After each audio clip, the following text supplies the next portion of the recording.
कृष्णाय राधिकाय तदालये कृष्णाय कृष्णभक्ताय तद्भक्ताय नमो नमः। ओम नमो भगवते वासुदेवाय। ओम नमो भगवते वासुदेवाय। ओम नमो भगवते वासुदेवाय। कृष्णाय वासुदेवाय देवकी नंदनाय च नंदगोपकुमाराय गोविंदाय नमो नमः। जय श्री कृष्ण चैतन्य प्रभु नित्यानंद श्री अद्वैत गदाधर शिवासादि गौर भक्त वृंद। हरे कृष्णा कृष्णा कृष्णा हरे हरे, हरे राम राम राम हरे हरे। हरे कृष्णा पार्थसारथी फाउंडेशन यूएसए के भाग्यशाली भक्त, आपका ये उत्साह लॉकडाउन में लाभ लेने का जो आपने ये योजना बनाई है, आपने जो ये योजना बनाई है ये बड़ी सराहनीय है। और हमारा आज का आपके साथ जो ये हरि कथा का विषय है वो है प्रहलाद महाराज की महिमा और भक्त रक्षक भक्त वत्सल भगवान Shri Narsingh Dev. Recording stopped. Recording in progress. हम पहले तो विशेष आपको ये आश्चर्य बताते हैं कि विश्व में एक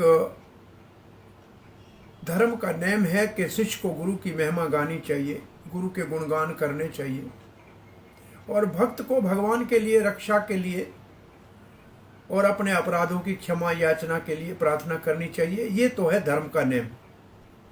क्या धर्म का नेम है? शिष्य को गुरु की महिमा गानी, गुरु का गुणगान करना, गुरु की सेवा करनी और भक्त को भगवान से रक्षा और भगवान से क्षमा याचना करनी, प्रार्थना करनी। ये तो है सिद्धांत।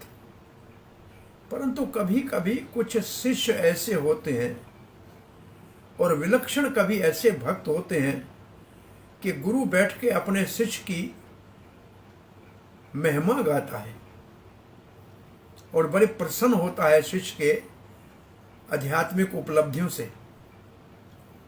और ऐसा अद्भुत कभी भक्त होता है कि भगवान को कहना पड़ता है क्षमा करना हमको।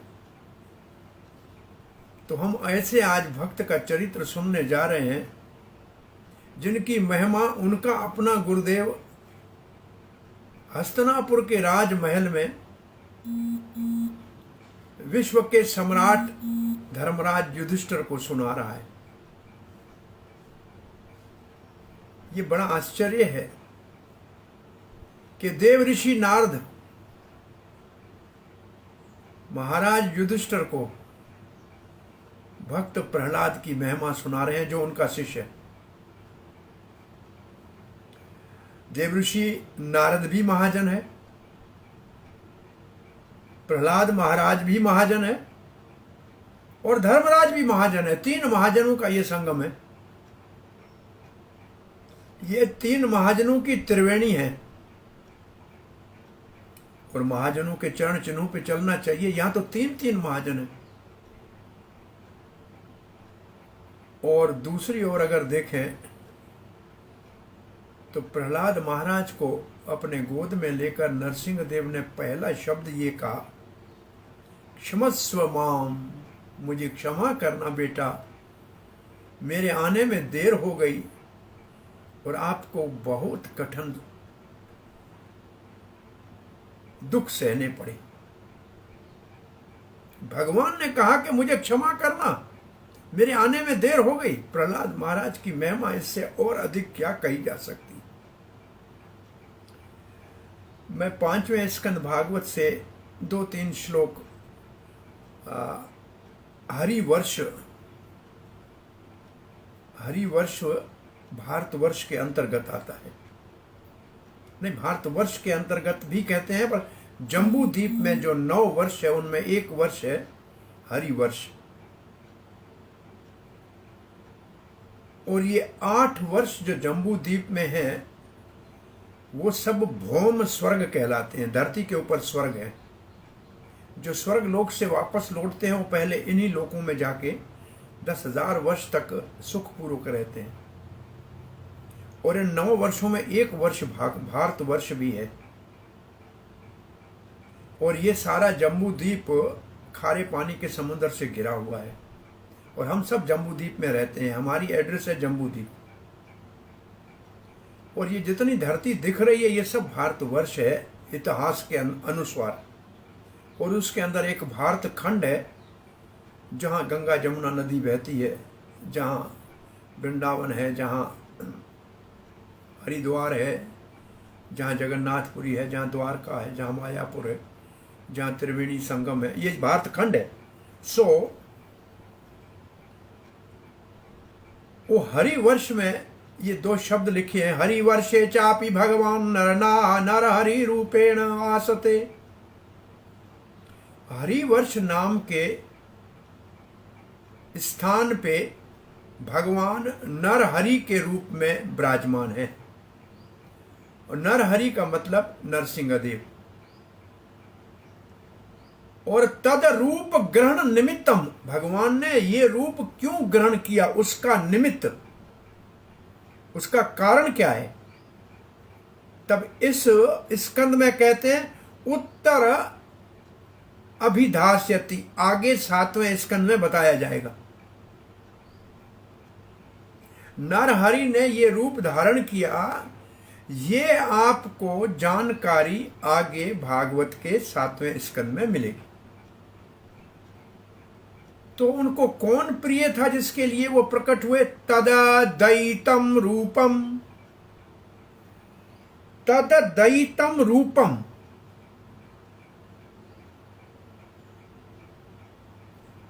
दयित वैसे बहुत प्रिय को कहते हैं, बहुत अच्छा हो, बहुत सुंदर हो, दयित।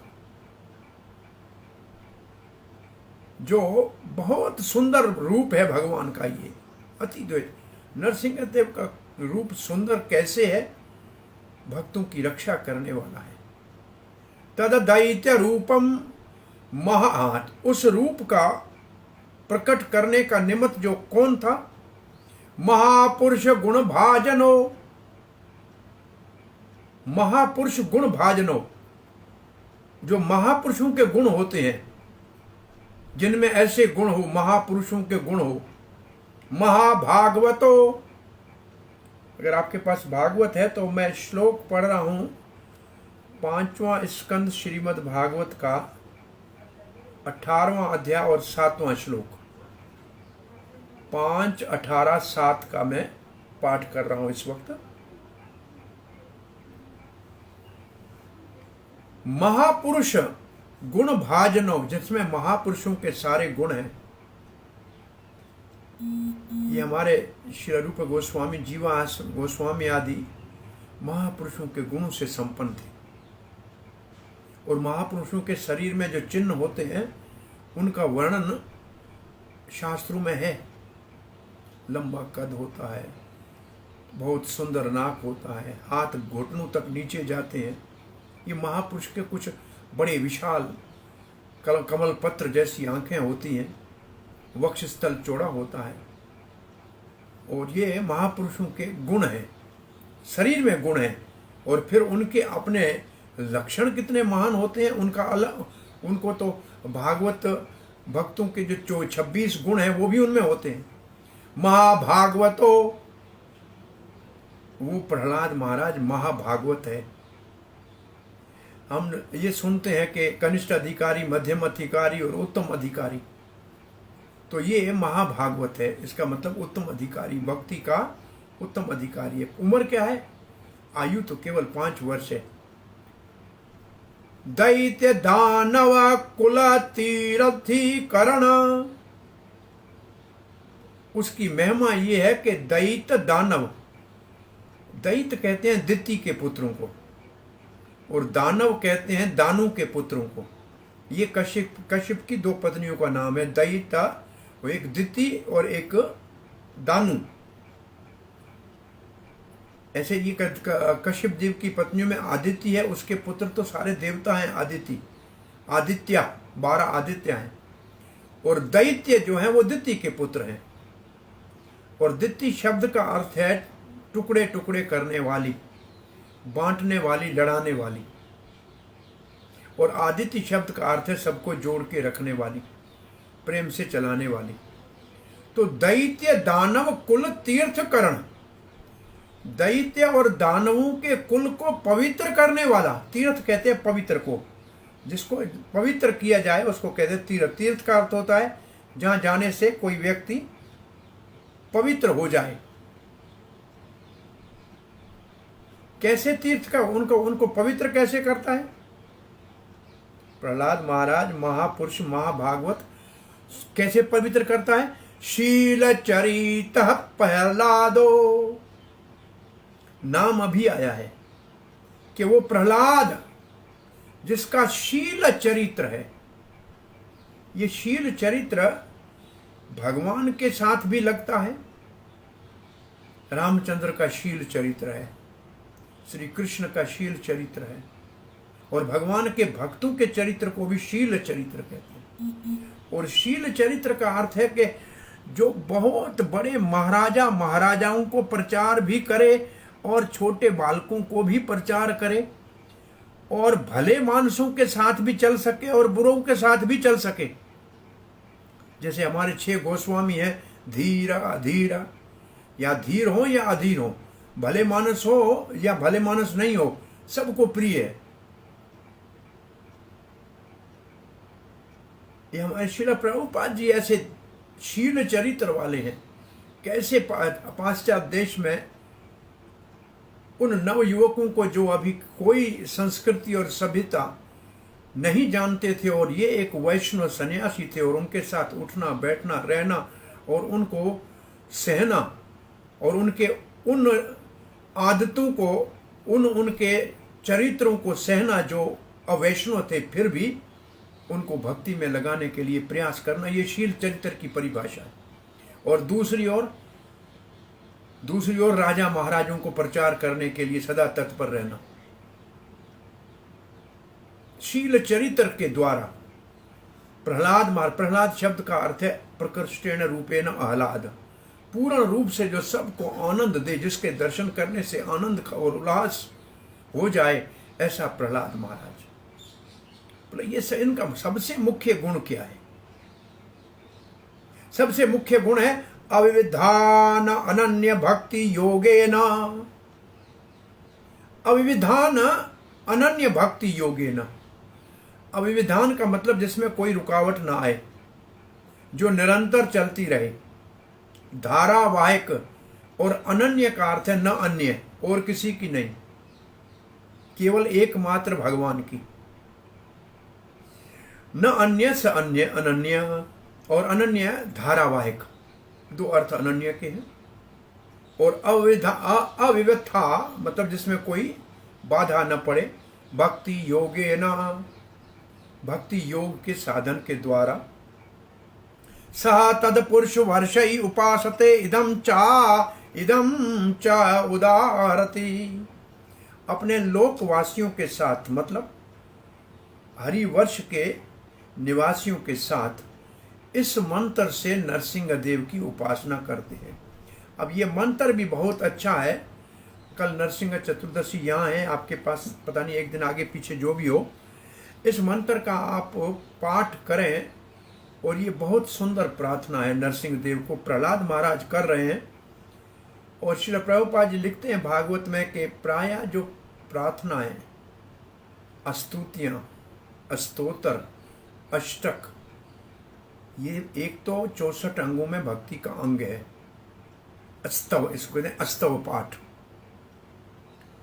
और श्री प्रभुपाद कहते हैं जो पहले महाजन भगवान के प्रेमी शुद्ध भक्तों ने जो भी प्रार्थनाएं की हैं उन्हीं का पाठ करना उत्तम है।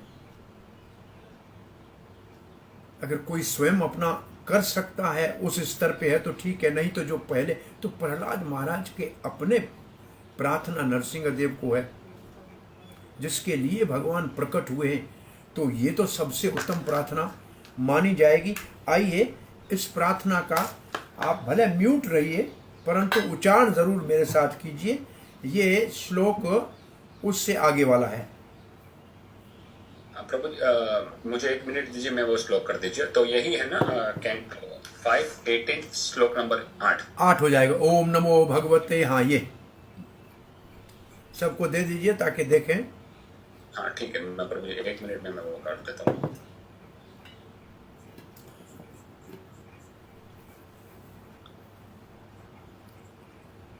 ओम नमो भगवते नरसिंहाय नमस्तेजस्तेजसे आविर्भव वज्रनख वज्रदंष्ट्र कर्माश्याम रंध्य रंध्य तमो ग्रस्य ग्रस्य ओम स्वाहा अभयम अभयम आत्मनि भूयष्ठा ओम क्षौरम। फिर एक बार पाठ करते हैं, भाव से पाठ कीजिए, फिर इसका अर्थ समझ के एक बार पाठ कीजिए। ओम नमो भगवते नरसिंहाय, हम नमस् भगवान नरसिंह देव को प्रणाम करते हैं। नमस्तेजस तेजसे आविर्भव, नमस्कार करते हैं तेजों के तेज को। जो शक्तिमान है उन सब में सर्वश्रेष्ठ शक्तिमान।